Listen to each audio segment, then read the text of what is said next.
नमस्कार दोस्तों, अपने आज के इस वीडियो में मैं आपके साथ डिस्कस करने वाला हूँ इंडियन कॉन्स्टिट्यूशन के आर्टिकल नंबर 2 और 3, भारत के संविधान का अनुच्छेद नंबर 2, अनुच्छेद 2 और अनुच्छेद 3 भारत की संसद को कुछ अद्वितीय अप्रहितम शक्तियां प्रदान करता है। अनुच्छेद 2 इंडियन कॉन्स्टिट्यूशन आर्टिकल 2 कहता है कि भारत यूनियन के अंदर किसी भी नए स्टेट को एस्टैब्लिश करवाया जा सकेगा, अर्थात भारत की संसद चाहे तो किसी भी नए राज्य का प्रवेश भारत के अंदर करवा सकती है। देखो फ्रेंड्स, ये सवाल आपके दिमाग में हमेशा आता रहा होगा ना। बचपन से जब मैं छोटा था तो हर बार ये पहेली मेरे सामने जरूर आती थी कि क्या किसी दूसरे जमीन को, क्या किसी दूसरे देश के किसी हिस्से को या किसी और जगह को भारत के अंदर मिलाया जा सकता है। तो बिल्कुल जी हाँ, इसका आंसर सही है और ये शक्तियां भारत के संविधान द्वारा भारत की संसद, पार्लियामेंट ऑफ इंडिया को दी हुई है। Article 2 of Indian constitution Bharat के अंदर किसी भी नए राज्य को एडमिट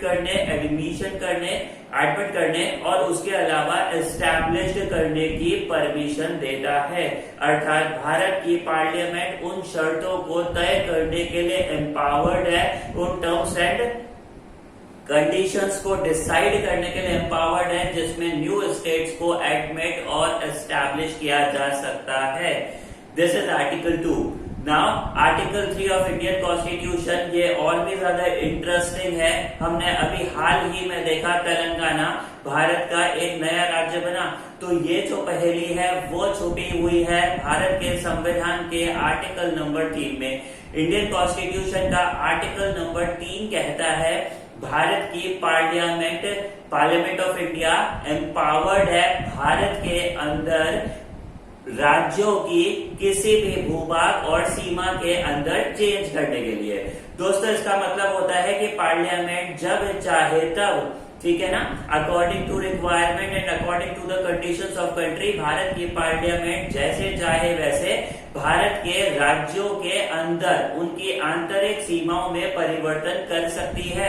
जैसे मध्य प्रदेश का विभाजन करके नया राज्य छत्तीसगढ़ बनाया गया था, ठीक इसी तरीके से राज्यों का विभाजन किया जा सकता है। देखिए भारत की संसद को कौन कौन सी पावर्स यहाँ पर मिली हुई है। नंबर 1, भारत की संसद किसी भी राज्य की सीमा को या तो डिक्रीज कर सकती है, घटा सकती है, और नहीं तो किसी भी राज्य की सीमा को बढ़ा सकती है, यानी राज्यों की सीमाओं को घटाना और बढ़ाना, इंक्रीज या डिक्रीज। इसके अलावा 2 राज्यों को मिला करके तीसरा नया राज्य बना दिया जाना, या फिर किसी एक राज्य का विभाजन करके उसको अलग कर दिया जाना, किसी भी स्टेट को यूनियन टेरिटरीज के साथ में मर्ज कर दिया जाना, यूनियन टेरिटरीज को स्टेट के साथ मर्ज कर दिया जाना। मतलब कहने का ये कि इंडिया के अंदर इंटरनली जितने भी स्टेट्स रहेंगे, जैसे भी रहेंगे, उनकी अल्टीमेट पावर भारत की पार्लियामेंट के पास में रहेगी। स्टेट्स का यहाँ पे कोई ज्यादा रोल नहीं है दोस्तों, यानी राज्य ये तय नहीं कर सकते कि उनके बॉर्डर्स फिक्स रहेंगे या नहीं। एंटायरली डिपेंड करेगा ये भारत की संसद पर, क्योंकि भारत के संविधान का आर्टिकल नंबर 3 ये पावर भारत की पार्लियामेंट को देता है। अब आपके दिमाग में क्वेश्चन आएगा कि क्यों, ऐसा क्यों? सही बात है, ऐसा क्यों? क्या स्टेट्स का यहाँ पे कोई रोल नहीं है? तो उसका आंसर बिल्कुल सही है, स्टेट्स का कोई रोल यहाँ नहीं है। देखो दोस्तों, जब भारत आजाद हुआ था तो भारत में iron man of India Sardar Vallabh भाई पटेल के प्रयासों से बहुत सारी रियासतों का विलय भारत के अंदर किया गया था। 550 से भी ज्यादा रियासतें भारत के अंदर मिलाई गई थी। इतनी सारी रियासतों को जब भारत के अंदर मिलाया गया तो कहीं ना कहीं दिल में एक चीज मौजूद थी कि कहीं अगर ये रियासतें हमसे अलग होने का सपना फिर से सजोने लगे तो, यानी भारत संघ, यूनियन ऑफ इंडिया ये बात अच्छे से समझता था और वो स्टेट्स को ना तो मर्ज होने और ना डीमर्ज होने की शक्ति देना चाहता था। हम लोगों ने पहले वाले आर्टिकल्स में देखा भारत के लिए फेडरेशन शब्द का प्रयोग नहीं बल्कि यूनियन शब्द का प्रयोग किया गया है, जिसका मतलब होता है कि बैलेंस ऑफ पावर जो रहेगा वो यूनियन की तरफ ज्यादा झुका हुआ होगा बजाय स्टेट्स के, यानी राज्य कमजोर, राज्य कमजोर और संघ शक्तिशाली होगा। तो संघ को शक्तिशाली बनाने के लिए भारत की पार्लियामेंट को एम्पावर किया गया under article 3 of Indian constitution कि वो जैसे चाहे वैसे स्टेट्स के बॉर्डर्स के अंदर चेंज कर सकता है। इवन ये कि राज्यों के नाम बदलने की शक्तियां तक भारत की पार्लियामेंट के पास है, जिसमें भी स्टेट की सहमति लेना आवश्यक नहीं है। अब रही बात प्रोसेस की कि ऐसा कैसे किया जाता है, तो इसके लिए पहले प्रपोजल भारत के राष्ट्रपति जी के पास भेजा जाता है। राष्ट्रपति महोदय की पूर्वानुमति से, उनकी प्रायर परमिशन से इस काम को किया जाता है। जब राष्ट्रपति जी की पूर्वानुमति ले ली जाती है तो उसके बाद बिल को फिर कंसर्निंग स्टेट में भेजा जाता है। कंसर्निंग स्टेट उस पर अपनी कोई भी राय दे, इससे कोई खास फर्क नहीं पड़ता। और उसके बाद फिर भारत की पार्लियामेंट भारत के राज्यों की भौगोलिक स्थिति, ज्योग्राफिकल कंडीशन के अंदर चेंजेस कर सकती है। आई होप आप इस बात को समझे होंगे कि अगर ये पावर सेंट्रल गवर्नमेंट और पार्लियामेंट को नहीं दी जाती तो इसके क्या नुकसान हो सकते थे। भारत के राज्य पावरफुल होते, वो सेंट्रल गवर्नमेंट को कंपेल करते, बाउंड करते, फोर्स करते, और अगर बराबर बराबर से पावर होती सेंट्रल गवर्नमेंट और स्टेट्स के पास, तो फिर भारत सरकार अपनी जरूरतों के अकॉर्डिंग स्टेट के अंदर चेंजेस नहीं कर पाती और स्टेट्स की बात को भी मानना होता। अब क्या स्टेट की बात मानना गलत बात है? नहीं दोस्तों, ये गलत बात नहीं है। आज 2021 ये गलत बात नहीं है, जहां राज्यों के लिए भी कुछ ना कुछ पावर्स होनी चाहिए। लेकिन सोचो, आज से 70-80 साल पहले जब नया नवेला भारत आजाद हुआ था, तो भारत की एकता और अखंडता को अक्षुण्ण बनाए रखने के लिए जानबूझकर राज्यों को ये पावर्स नहीं दी गई थी, है ना। हम लोग यूनियन वर्ड का प्रयोग करते हैं, फेडरेशन का नहीं। इसके अपोजिट अगर हम अमेरिकन फेडरेशन की बात करते हैं तो America is the best example of federation. America के अंदर क्या सीन है कि वहां की सेंट्रल गवर्नमेंट और वहां के state governments almost equal powerful है। यानी अमेरिका की जो यूनियन है, अमेरिका का जो संघ है, वो राज्यों की परमिशन और सहमति के बिना ज्यादा कुछ परिवर्तन नहीं कर सकता।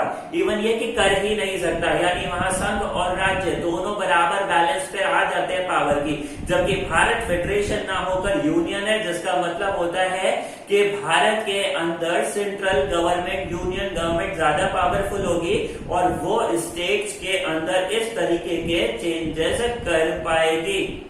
आर्टिकल 2 जहां पर भारत सरकार को पार्लियामेंट ऑफ इंडिया को एम्पावर्ड करता है न्यू स्टेट्स को एडमिट करने और उनके एस्टैब्लिशमेंट के लिए, वही इंडियन कॉन्स्टिट्यूशन का आर्टिकल 3 अनुच्छेद संख्या 3 भारत की संसद को भारत की राज्य सीमाओं में परिवर्तन करने की संपूर्ण शक्तियां देती है। भारत की पार्लियामेंट चाहे तो वो स्टेट्स के नाम बदल सकती है, उनकी टेरिटरी एरिया में चेंजेस कर सकती है, 2 राज्यों को आपस में मर्ज कर सकती है, एक राज्य को डिवाइड कर सकती है, यूनियन टेरिटरीज को राज्यों के साथ मर्ज कर सकती है, किसी भी तरह का निर्णय ले सकती है जिसपे राज्य विधानसभा का भी कोई हस्तक्षेप नहीं हो सकेगा। संपूर्ण शक्तियां पार्लियामेंट के पास है। अब आते हैं इसी के बाद आर्टिकल नंबर 4 पे। आर्टिकल 4 एक बहुत ही इंटरेस्टिंग और बहुत ही मजेदार बात बताता है। भारत के कॉन्स्टिट्यूशन का आर्टिकल 4 कहता है कि आर्टिकल नंबर 2 और आर्टिकल नंबर 3 के अंदर किया गया कोई सा भी काम इंडिया के कॉन्स्टिट्यूशन अमेंडमेंट की कैटेगरी में नहीं आएगा। मतलब आर्टिकल नंबर 2 में अगर पार्लियामेंट कोई डिसीजन ले और आर्टिकल नंबर 3 में पार्लियामेंट अगर कोई डिसीजन ले तो इसके लिए संविधान संशोधन की आवश्यकता नहीं पड़ेगी। मतलब आर्टिकल 4 पार्लियामेंट को कॉन्स्टिट्यूशनल अमेंडमेंट की मजबूरी से भी बाहर निकाल देता है। इसका मतलब क्या होता है? इसका मतलब होता है कि पार्लियामेंट्री प्रोसीजर के अंदर भारत सरकार को और ज्यादा शक्तियां मिल जाती हैं। देखो दोस्तों, आर्टिकल 368 में भारत के कॉन्स्टिट्यूशन को अमेंड करने की जो पावर दी हुई है वो काफी टेक्निकल है, जिसमें प्रोसेस काफी लेंथी है। पार्लियामेंट को सिंपल नहीं, स्पेशल मेजोरिटी से बिल पास करवाना होता है और बहुत सी बार तो स्टेट्स की भी परमिशन रिक्वायर्ड होती है। तो अगर आर्टिकल 2 और आर्टिकल 3 को सब्जेक्ट टू आर्टिकल 368 बना दिया जाता तो फिर स्टेट्स की इंटरनल बाउंड्रीज को चेंज करना मुश्किल होता या न्यू स्टेट्स के एडमिशन और एस्टेब्लिशमेंट में भी दिक्कत आती। तो संविधान निर्माता इस बात को भली भांति जानते थे, वो इस बात से सहमत थे कि राज्यों के भूभाग और राज्यों की टेरिटरी के अंदर चेंज की पावर अनलिमिटेडली सेंट्रल गवर्नमेंट के पास रहनी चाहिए, क्योंकि ऐसा करके वो भारत की एकता अखंडता को अक्षुण्ण बनाए रखेंगे। बस इसीलिए उन्होंने आर्टिकल 2 और आर्टिकल 3 को amendment article 368 constitutional amendment article 368 के लिमिटेशन से बाहर कर दिया और आर्टिकल 2 और 3 में किया गया कोई सा भी काम आर्टिकल 368 की लिमिटेशन में नहीं आता है। जिसका मतलब आपको इसमें भारत के राज्य क्षेत्र भूभाग राज्यों के अंदर भूभाग को बदलना, स्टेट्स के नाम को बदलना या राज्यों में किसी भी तरह का परिवर्तन करने के लिए आपको किसी भी प्रकार के संवैधानिक संशोधन कॉन्स्टिट्यूशनल अमेंडमेंट की भी कोई रिक्वायरमेंट नहीं होगी। तो दोस्तों आर्टिकल संख्या 1 से लेकर के आर्टिकल संख्या 4 तक भारत के कॉन्स्टिट्यूशन का पार्ट 1 है, जिसपे क्लियरली डिफाइन किया हुआ है इंडिया इट्स टेरिटरी, उसके अंदर आने वाले स्टेट्स की बॉर्डर्स को चेंज करने की पावर, न्यू स्टेट्स को एडमिट करने एस्टैब्लिश करने की पावर और प्लस साथ में इन्हें आर्टिकल 368 से बाहर कर दिया जाना। देखो दोस्तों, जब भारत नया नवेला आजाद हुआ था ना, तो ये काफी बड़ी समस्या हमारे लिए थी और वो ये कि सारे के सारे प्रिंसली स्टेट्स को भारत के अंदर मिलाया जाना था। अब यार भारत के अंदर उन्हें मिलाने का काम हमारे आदरणीय iron man of India Sardar Vallabh भाई पटेल जी ने करवाया और भारत को एक यूनियन की फॉर्म में ले आए। लेकिन कहीं ना कहीं हमेशा ये डर मौजूद रहा कि हमारी यूनियन जो है वो डिसइंटीग्रेट ना हो जाए। तो बस इसी कारण एक बहुत ही शानदार टर्म है, अगर आप उसको समझ सके तो पूरा कॉन्सेप्ट आपको क्लियर हो जाएगा। मेरी बात ध्यान से सुनिएगा। India is a indestructible union with destructible states. India is indestructible union, यानी भारत एक कभी ना अलग होने वाला यूनियन होगा। India is indestructible union with destructible state, which means कि यूनियन इनडिस्ट्रक्टेबल है, यानी यूनियन को अलग नहीं किया जा सकता, बट भारत के अंदर के स्टेट्स, उनके मैप, बॉर्डर्स और एवरीथिंग, नेम, सबको बदला जा सकता है और इसकी पावर चली जाएगी भारत की पार्लियामेंट के पास। जबकि यही सेंटेंस अमेरिका की फिलॉसफी से बिल्कुल डिफरेंट है। अमेरिकन कॉन्स्टिट्यूशन के अंदर दोनों ही जगह इनडिस्ट्रक्टेबल वर्ड यूज हुआ है, यानी US is indestructible union of indestructible states, while India में स्टेट्स डिस्ट्रक्टेबल है और उनमें परिवर्तन किया जा सकता है।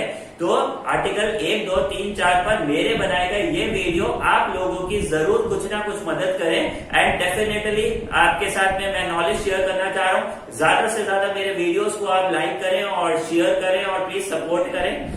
मिलते हैं अपने नेक्स्ट वीडियो में, जिसमें मैं आपके साथ आगे वाले आर्टिकल्स को रेगुलर बेसिस पे डिस्कस करूंगा। Thank you.